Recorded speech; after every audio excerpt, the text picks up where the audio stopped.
Hello and welcome to Ignited Minds. In this video, we will be discussing the recent Work Board reforms in the shape of the Work Board bill जो अभी पेश हुई है Indian parliament में. This bill is currently referred to a joint committee at the parliament level.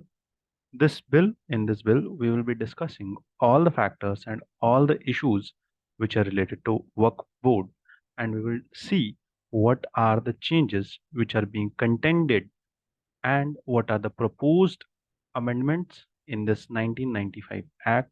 इसके साथ साथ हम ये भी देखेंगे कि जितनी भी मुस्लिम बॉडीज है, जितनी भी अपोजिशन की पार्टीज है, ये क्यों प्रोटेस्ट कर रहे हैं.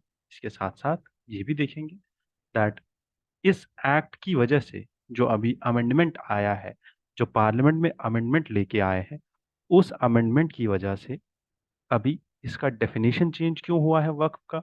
ये भी देखेंगे कि बिल के चलते आने के बाद अब क्या प्रॉब्लम्स आने वाली है और आगे क्या होने वाला है. ये सारी चीजें देखेंगे. इसके साथ साथ ये भी देखेंगे कि वक्फ बोर्ड असल में होता क्या है, वक्फ बोर्ड काम कैसे करता है, इसके अधिकारी कौन कौन होते हैं, इसके चेयरमैन कौन होते हैं और इसमें बाकी सारे लोग कौन कौन होते हैं. So what is this central Waqf council और what is this central Waqf board and how does it got formed. अगर आप हिस्ट्री की बात देखो तो हिस्ट्री में this has been a case of Muslim communities.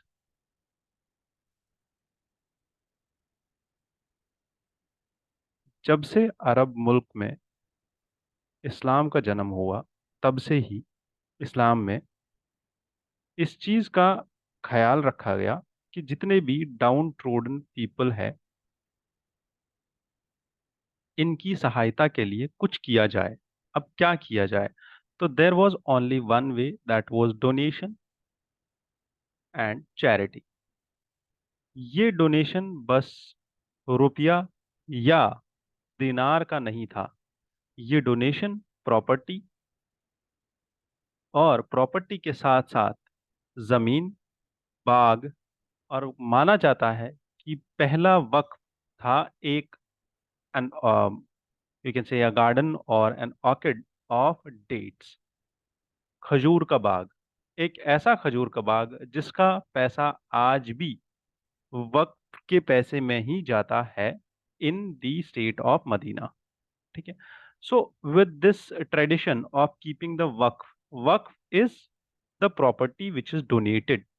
अभी ये कौन सी प्रॉपर्टी होती है जो डोनेट की जाती है, तो लोग अपनी प्रॉपर्टी को डोनेट कर देते हैं. Why are they donating this property. वो इसलिए डोनेट करते हैं क्योंकि वो चाहते हैं उनके डीड्स, उनके पुण्य के काम, ठीक है, जितना भी वो पुण्य का काम करते हैं, वो पुण्य का काम जब तक ये प्रॉपर्टी रहेगी, जब तक इस प्रॉपर्टी से लोगों को फायदा मिलता रहेगा, तब तक उन लोगों को जिनकी ये प्रॉपर्टी थी, जिन्होंने ये डोनेट कर दी, उनको उसका सवाब, उसका पुण्य मिलता रहेगा और वो यहाँ के बाद दूसरे जन्म में उसका बदला लेंगे ऊपर वाले से. That is why this property is given to what, to the cause, to the social cause. अब यहाँ तक तो हमें समझ में आ गया कि ये प्रॉपर्टी क्यों दी जाती है, किसको दी जाती है, कैसे दी जाती है. अब समझना ये है कि ये प्रॉपर्टीज जो अरब मुल्कों में दी जा रही थी, तब इस्लाम बहुत छोटे लेवल पे था. इसके बाद जब इस्लाम का ग्रोथ होता गया, तो ये प्रॉपर्टीज आ गई स्टेट के कंट्रोल में, क्योंकि अब इस्लामिक स्टेट बनने लग गया. ये स्टेट के कंट्रोल में आ गई. ये जो स्टेट यहाँ पे गवर्नमेंट चला रही थी, वो स्टेट भी इस्लामिक लॉज के अकॉर्डिंग चल रही थी. तब तक कोई प्रॉब्लम नहीं थी. बट जब अरब मुल्क या अरब इन्वेजन्स इंडिया में हुए, ठीक है, तब लोगों ने यहाँ पे भी ये ट्रेडिशन स्टार्ट किया, क्योंकि यहाँ पे भी वही चीज थी. For the larger social cause लोग क्या करेंगे, प्रॉपर्टी डोनेट करेंगे. एंड मोस्टली यहाँ पे जितनी भी प्रॉपर्टीज हुआ करती थी, वो रूलर, ठीक है, जो उस एरिया का रूलर था, वही डोनेट करता था और वही इन प्रॉपर्टीज को सेपरेट करके, और उन प्रॉपर्टीज पे चेयरमैन बैठते थे, उन प्रॉपर्टीज पे अधिकारी बैठते थे और वो प्रॉपर्टीज को हैंडल करते थे, मैनेज करते थे। वहां से जो प्रोसीड्स आते थे, वहां से जो इनकम आती थी, उस इनकम को यूज किया जाता था एजुकेशन के लिए, पॉवर्टी को कम करने के लिए, लोगों की भलाई के लिए, लोगों की सहायता के लिए। ठीक है। अब India after Mughal period came under colonial government, and this work was something which was now to be managed under the Muslim personal laws. At that point of time, it was only now a domain which was separate from the state. However, colonial state के बाद India में, independent India में,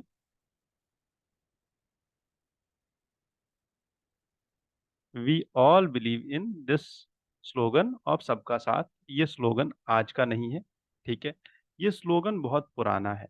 India में जब हमने welfare state establish किया 1947 में, हमारा लक्ष्य ही यही था कि इंडिया में जो गरीबी है, जो इनइक्वालिटी है, उस सब को हमें कम करना है। ये इनइक्वालिटी, ये गरीबी कम कैसे की जा सकती थी? तो हमने बोला कि स्टेट भी मेजर्स लेगा, लोग भी मेजर्स लेंगे, लोगों की भी ये ड्यूटी होगी फंडामेंटल ड्यूटीज में कि एक दूसरे की हेल्प करे, फ्रेटर्निटी को एस्टैब्लिश करे, ब्रदरहुड को एस्टैब्लिश करे। ठीक है। तो इसीलिए यहाँ पे जो हमने देखा, वक्फ एक्ट हमने बनाया 1995 में। वक्फ एक्ट क्यों बनाया गया और ये 1995 में क्यों बना, पहले ये समझना है। यहाँ तक वक्फ की प्रॉपर्टीज उतनी ज्यादा भी नहीं थी, बट उतनी कम भी नहीं थी। This was the time when it was कि वक्फ की प्रॉपर्टीज को रेगुलेट करना है। ठीक है। तो वक्फ की प्रॉपर्टीज को रेगुलेट करने के लिए this act which was passed in 1995, this act was called as Waqf Act 1995। ये एक्ट क्यों बनाया गया? ये एक्ट इसलिए बनाया गया, ये एक्चुअल में this act brought in changes in the Waqf act of 1955।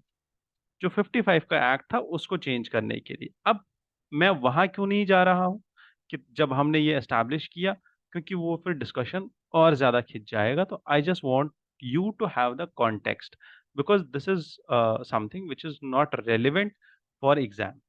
ठीक है। अगर हम 1955 पे चले गए, this Waqf act was there to amend the 1995 act. और अभी सेंट्रल गवर्नमेंट 2024 में एक और बिल लेके आई है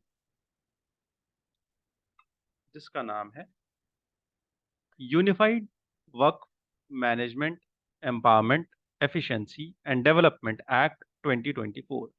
और ये जो एक्ट है ये अमेंड करेगा किसको? वक्फ एक्ट 1995 को। ठीक है। अभी यहां तक हमने देखा कि ये एक्ट हम इसलिए लेके आए for betterment. Now this act also of 2024 asks for betterment.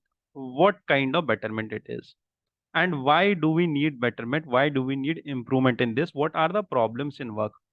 Before हम ये समझे कि what are the actual problems, let's understand what is India's work law. What is India's work law? As I said, work is a property which is dedicated in the name of God for religious and charitable purposes. अब इस property में कौन कौन सी property आती है? इस property में it can be movable और immovable property both.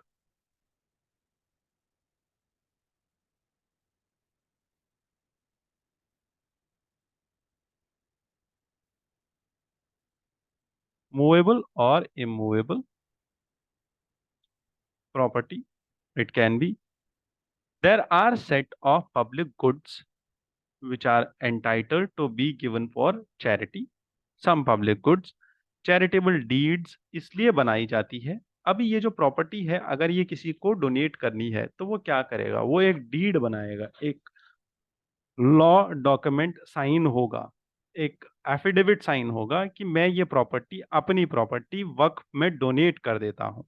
Because once a Waqf as you might have noticed over here, it is always a वक्फ। एक बार जो दे दिया प्रॉपर्टी वक्फ में, वो वापस नहीं ली जाती है, उस प्रॉपर्टी को वापस नहीं दिया जाता है। ठीक है, यहां तक तो क्लियर हो गया, समझ में आ गई चीज। व्हाट इज वक्फ? ये जो वक्फ होता है, ये कैसे बनता है कि आपने वक्फ असल में एक अरबिक वर्ड है, चूंकि मैंने इसका ओरिजिन ही बताया, पहले ही बताया दैट अरब नेशन से ये स्टार्ट हुआ। वक्फ का असली मतलब होता है कि आपने इसको वाकिफ कर दिया, आपने किसी और को इसका हकदार बना दिया, आप अपना right of inheritance, right of ownership आप छोड़ देते हो इसके बाद। ठीक है, देयरफॉर वक्फ जो है ये कैसे बन सकता है? फॉर एग्जाम्पल, एक आदमी है, person A, he wants to donate his land. So what he will do is he will make a deed, a law deed, ठीक है, with the Waqf board, and then he will donate his property। इस property के सारे documents ये उठ के इस deed के अकॉर्डिंग वक्फ बोर्ड के पास चले जाएंगे, and then this property will belong to Waqf board. For what? For the charitable purpose. And now, understand this thing. As I said, once designated as a waqf, it always remains as a waqf. It cannot be transferred, ना ये transfer हो सकती है through inheritance, ना ये बेची जा सकती है, और it can not be given away, ये किसी को ऐसे ही दान में नहीं दी जा सकती इसके बाद। Therefore a non Muslim is also allowed to create a waqf. एक नॉन मुस्लिम भी दे सकता है चैरिटी यहाँ पे। Creating a Waqf also aligns with Islamic principles, because as I said, Islamic principles are for the donation and charity. Now understand, India में वक्फ को regulate करने के लिए हमने ये एक्ट लाया 1995 में। 1995 का हमने एक्ट बनाया। ये एक्ट आइडेंटिफाई करता है, ये डिलिनिएट करता है वक्फ की प्रॉपर्टीज को, कि कौन सी प्रॉपर्टी है और कौन सी प्रॉपर्टी लाइफ लॉन्ग वक्फ रहेगी। Once it identifies these properties, then these properties are identified through witnesses, investigations, testimonies and public documents। तो यहाँ पे अगर कोई भी प्रॉपर्टी वक्फ बोर्ड के पास है, तो वक्फ बोर्ड के पास इधर यहाँ पे इनके पास टेस्टमनी होगा और ओरल डीड होगी, या तो इनके पास लॉ डीड होगी। अब दिक्कत कहाँ पे आता है कि किसी इंसान ने जबान से बोल दिया कि मेरी ये प्रॉपर्टी मैं वक्फ में दे देता हूँ, बट कल को उसके बच्चे मुकर गए और उन्होंने लॉ सूट फाइल कर दिया कि वक्फ बोर्ड ने हमारे यहाँ की प्रॉपर्टी खा ली है, हमें वापस नहीं दे रहा। ठीक है, नाउ द वो हम बाद में डिस्कस करेंगे कि लॉ सूट का क्या होता है जुडिशरी में, and वहां पे क्या डिस्कशन होता है, वहां पे क्या कॉन्फ्लिक्ट ऑफ इंटरेस्ट है। अब समझना ये है कि यहाँ तक तो हमें समझ में आ गया कि वक्फ क्यों बनता है और कैसे बनता है। अब अगर किसी इंसान ने वक्फ में प्रॉपर्टी दे दी अपनी, तो इस वक्फ बोर्ड को मैनेज कौन करता है? इस वक्फ बोर्ड को मैनेज करता है जिसका नाम होता है मुतवली। Mutawalli is a custodian who oversees the administration, only the administration of Waqf board, he is not the owner of Waqf board. तो Waqf is like the trust under the Indian trust act of 1882। तो जैसा 1882 का ट्रस्ट एक्ट हमें बताता है कि एक trust क्या कर सकता है, trust is just a trusteeship model. यहाँ पे होता है कि आप उसके ओनर नहीं बनते हो, वो ट्रस्ट उस प्रॉपर्टी का ओनर नहीं होता है, it's just the administration under that trust, बस। Waqf board as like the trust, अगर कहीं पे कोई ट्रस्ट बनाना है, जैसे फॉर एग्जांपल रिसेंटली हमने देखा अयोध्या मंदिर बनना, राम जी का अयोध्या मंदिर बनने वाला है, एंड अयोध्या मंदिर को बनाने के लिए हमने एक ट्रस्ट बनाया। ठीक है, और वही ट्रस्ट अयोध्या मंदिर के पूरे निर्माण में काम करेगा, स्टार्ट से लेके एंड तक। हावेवर दिस ट्रस्ट, जब इसका ये काम खत्म हो जाएगा तो इसको अबॉलिश किया जाता है, इस ट्रस्ट को डिसॉल्व किया जाता है। But Waqf board is not like trust, it can not be dissolved, because इसका काम खत्म नहीं होगा। क्यों खत्म नहीं होगा? क्योंकि वो प्रॉपर्टी पेरिनियल है। वो प्रॉपर्टी, एक बार प्रॉपर्टी है तो वो हमेशा के लिए प्रॉपर्टी रहेगी। वक्फ बोर्ड बदलने से प्रॉपर्टी का बदल नेचर चेंज नहीं हो सकता। What is the actual role of Waqf board?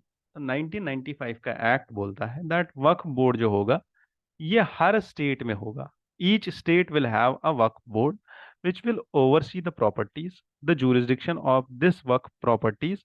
The boards are considered as juristic persons. जो भी ये वक्फ बोर्ड है, जितने भी वक्फ बोर्ड है, चाहे ये स्टेट में है या सेंट्रल लेवल पे है, they are considered as juristic persons. अभी जूरिस्टिक पर्सन का मतलब क्या होता है? जिसको आप स्यू कर सको, and which can sue you. That is, आप इसके अगेंस्ट में कोर्ट में केस कर सकते हो। तो इसके अगेंस्ट में कोर्ट में केस होगा क्यों?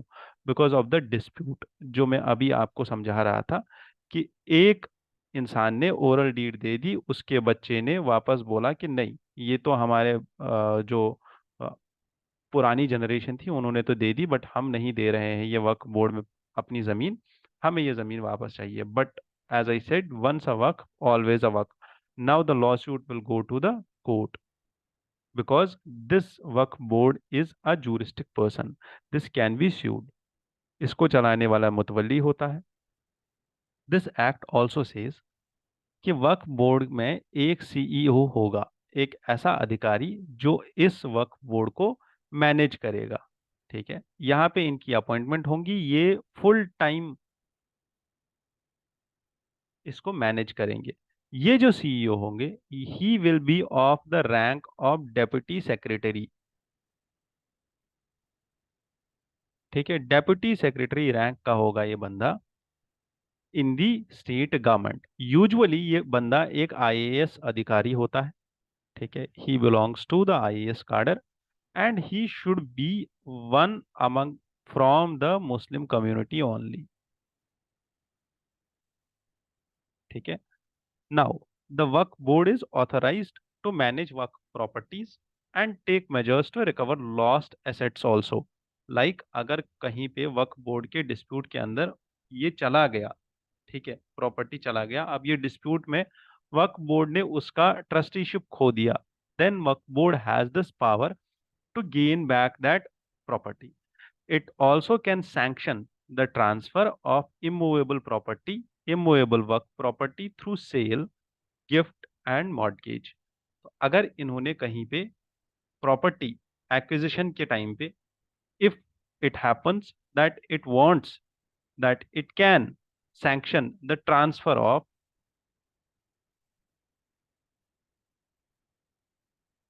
immovable work property। ठीक है, तो इस प्रॉपर्टी का पूरा ब्यौरा जो है वो इन्हीं के पास होता है। ये इसकी सेल कर सकते हैं, ये इस प्रॉपर्टी को गिफ्ट में दे सकते हैं, एंड मॉर्टगेज भी दे सकते हैं। ठीक है, however we need to understand that अगर प्रॉपर्टी से रिलेटेड कोई भी डिसीजन लेना होगा तो डिसीजन जाएगा वक्फ बोर्ड के मेंबर्स के थ्रू, जिसमें 2/3 मेजॉरिटी होना जरूरी है। ठीक है, once they get this majority then only the decision gets passed in the Waqf board. यहाँ तक क्लियर है? मेंबर्स भी समझ में आ गए, इसका सीईओ भी समझ में आ गया। इसके साथ साथ समझना ये है, जो स्टेट वक्फ बोर्ड्स होते हैं, the act of 1995 also talks about कि इसके साथ साथ एक सेंट्रल वक्फ काउंसिल भी होगा। सेंट्रल, जो हमने पहली स्लाइड में देखा था, वक्फ काउंसिल। स्टेट लेवल पे वक्फ बोर्ड होंगे, सेंट्रल लेवल पे सेंट्रल वक्फ काउंसिल होगा। ये जो सेंट्रल वक्फ काउंसिल होगा, this will be a national advisory body. Remember, it's an advisory body for all the work activities, and this is associated to Ministry of Minority Affairs. यहाँ तक clear आ गया समझ कि वक्त क्या काम करता है? Now what is the new act proposing changes. अभी ये क्या चेंजेस लेके आ रहा है दूसरा एक्ट, जो अभी बिल लेके आए हैं गवर्नमेंट में, पार्लियामेंट में बिल लेके आए हैं। सबसे पहले तो ये वक्फ की डेफिनेशन चेंज करना चाहता है। What is now considered as Waqf is, the bill says कि वो प्रॉपर्टी जो lawfully, only the lawful, so the definition of this new law, definition as per the new law talks about that खाली वो property, वक्फ की property consider की जाएगी जो lawfully वक्फ board के पास 5 साल से ऑलरेडी है। ठीक है, जो प्रॉपर्टी वक्फ बोर्ड के पास 5 साल से ऑलरेडी है वही कंसिडर की जाएगी वक्फ property, through the execution of formal deeds, because the condition here was that oral deeds की वजह से बहुत सारा dispute हो रहा था। अब कंडीशन ये है that it should be at least the lawful deed for last 5 years, जो ऑलरेडी इनके पास प्रॉपर्टी होगी वही property, through the execution of formal deeds. Second, traditionally Waqf properties जो हो रही थी वो ऑरली डिसाइड हो रही थी, वो जबान जबान से बोल दिया, मैंने दे दिया तो वो चला गया वक्फ में, बट उसकी वजह से बहुत सारे लिटिगेशंस आ रहे थे, इसीलिए इसको कर्ब करना पड़ा। Next, there is one more issue, that is the documentation. अभी traditionally Waqf properties were often dedicated orally and now there will be a standard procedure of operation, एक एसओपी होगा कि आप कैसे वक्त में प्रॉपर्टी दे सकते हो, पूरा स्टैंडर्ड प्रैक्टिस होगा और उसी के बाद डॉक्यूमेंट्स बनेंगे, डॉक्यूमेंट्स बनने के बाद ही वक्त उस पर चैलेंज कर सकता है। Next is about the survey, that who can actually tell us about what is there in Waqf board and which property belongs to Waqf board and which is not belonging to Waqf board.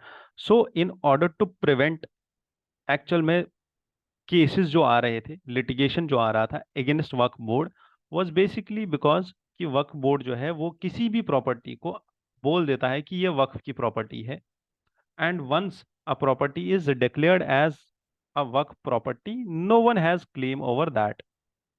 ठीक है, अगर एक बार बोल दिया किसी ने कि ये प्रॉपर्टी वक्फ की प्रॉपर्टी है, देन उस प्रॉपर्टी पे किसी का हक नहीं रहेगा। वंस दैट हैपन्स, जिस इंसान की वो प्रॉपर्टी थी वो इंसान के ऊपर बर्डन ऑफ प्रूफ आ जाता है। What is burden of proof? कि जिस इंसान की वो प्रॉपर्टी पहले थी, अब उस इंसान को ये साबित करना पड़ेगा दैट ये प्रॉपर्टी उसकी है या नहीं। Understand this, because Waqf board अगर किसी प्रॉपर्टी को बोल दिया कि ये प्रॉपर्टी वक्फ बोर्ड की है, अब वो इंसान जिसकी वो प्रॉपर्टी थी, वो प्रॉपर्टी उसकी नहीं रहेगी, वो प्रॉपर्टी वक्फ के नाम हो जाएगी। But this thing was something जिसकी वजह से लिटिगेशंस बढ़ रहे थे, इसीलिए यहाँ पे चेंजेस लाने पड़े। One more thing, in order to decrease the claims और फ्रॉड क्लेम्स, कोई भी ऐसी government property which is identified और डिक्लेयर्ड एज वर्क प्रॉपर्टी बिफोर और commencement of this act shall not be recognized as वर्क प्रॉपर्टी। कि अगर कोई भी प्रॉपर्टी ऐसी है जिसको गवर्नमेंट प्रॉपर्टी बोला गया है, अगर वो गवर्नमेंट प्रॉपर्टी है, अभी आज की डेट पे वो गवर्नमेंट प्रॉपर्टी है, और इस एक्ट के आने के बाद, 2024 के एक्ट के आने के बाद, उसको कभी भी वक्फ की प्रॉपर्टी नहीं डिक्लेयर किया जाएगा, क्योंकि वो अभी गवर्नमेंट प्रॉपर्टी है। Next, under the new bill, once you start to understand this new bill, this law also says कि जो विडोज होते हैं, डिवोर्स्ड वुमेन होती है एंड ऑर्फन्स होते हैं, they can be the beneficiaries of the proceeds from the Waqf assets. Remember this thing, that is why it is a reformative step, that it makes the woman और widowed woman, divorced woman and the divorced women and widows and lately the orphans, they can be beneficiaries of this act proceeds from Waqf assets। तो जो भी वक्फ act assets से, वक्फ property से income बन के आ रही है, वो इन लोगों को दी जा सकती है। Under the new bill, there is one more provision जिसमें ये बोला जा रहा है कि वक्फ प्रॉपर्टीज की सर्वे होगी हर बार। ये survey commissioner will be assigned to district collectors. ये सर्वे कौन करेगा? डिस्ट्रिक्ट कलेक्टर करेगा। ठीक है। नाउ, और the officer who is equivalent to the rank of district collector to improve the accuracy of work property records। the bill also says कि यहाँ पे एक सेंट्रल लेवल पे एक रजिस्ट्री बननी चाहिए, एक सेंट्रल लेवल पे सेंट्रलाइज्ड रजिस्ट्रेशन सिस्टम बनना चाहिए जिसमें ये सारी प्रॉपर्टीज जो है नोट हो जाए। सो सेंट्रल रजिस्ट्रेशन और सेंट्रलाइज्ड रजिस्ट्रेशन सिस्टम। फर्दर, इसके साथ साथ इस पोर्टल पे ये जो सेंट्रल रजिस्ट्रेशन डेटाबेस होगा जिसमें वक्फ की सारी प्रॉपर्टीज होंगी, there should be updation of data in every 6 months। इसके बाद हमें यह भी समझना है, the bill also omits section 40। Section 40, which previously grant the Waqf tribunals the authority to determine whether a property qualifies a waqf or not। इसके साथ साथ दिस बिल ऑल्सो सेज कि जो एक डिस्ट्रिक्ट कलेक्टर होगा, he will be the final आर्बिट्रर।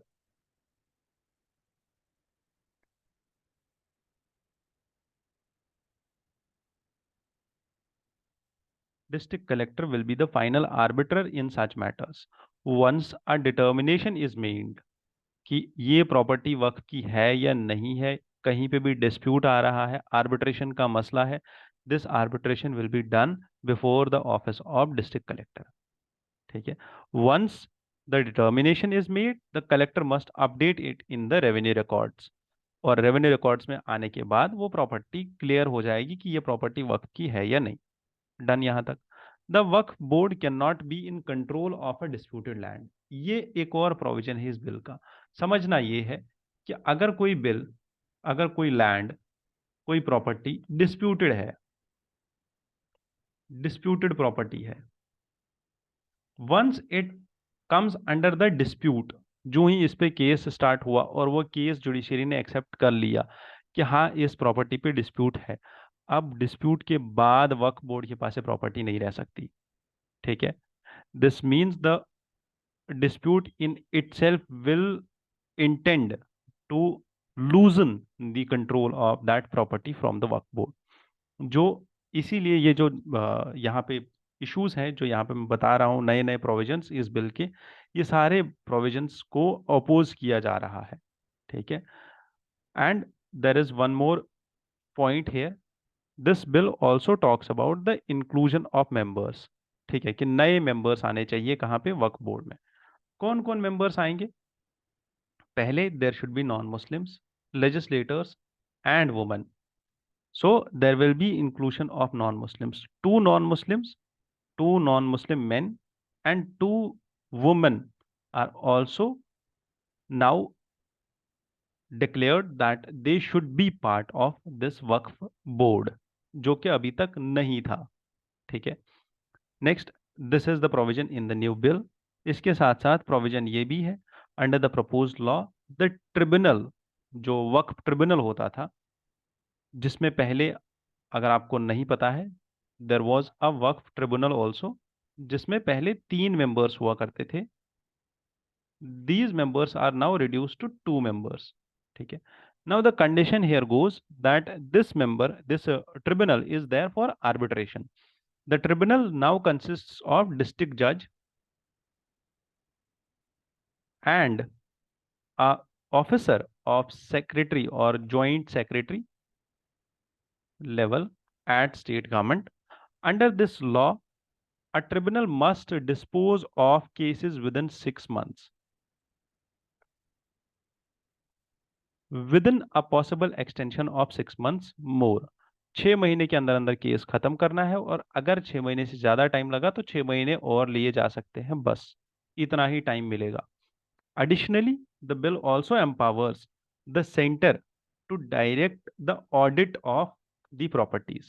Central government अगर चाहे तो वो इन प्रॉपर्टीज का, जितनी भी वक्फ की प्रॉपर्टीज है, उनका ऑडिट करा सकती है।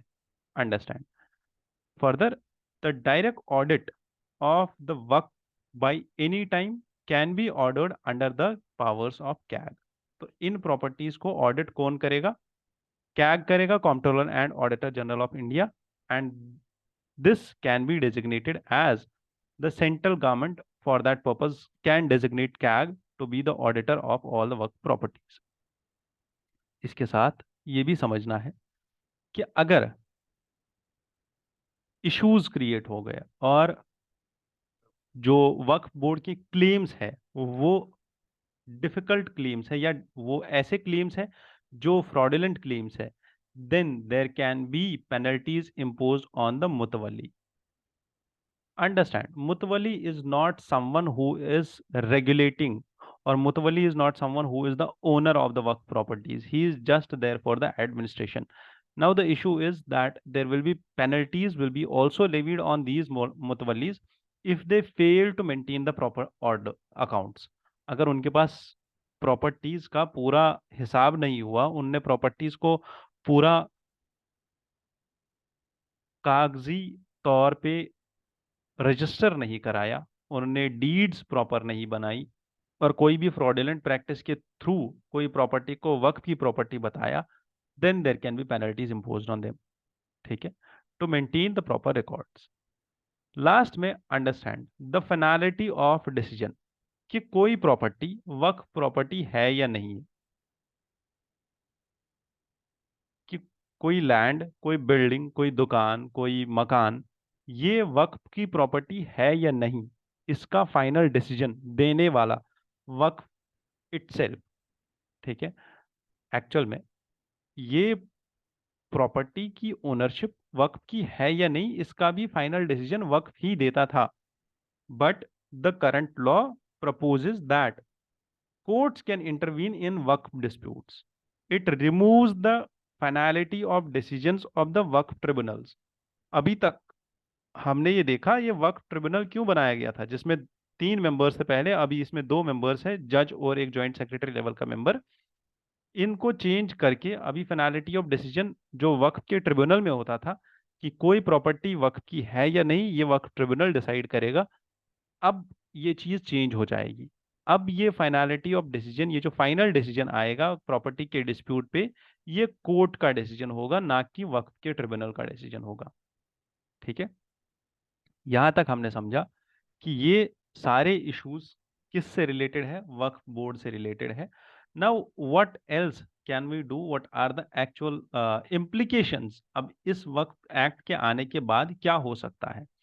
सबसे पहले if you know Faizan Mustafa who is the vice chancellor of Chanakya national law university, he highlighted this point that in order to implement the amendments he said they are a positive step.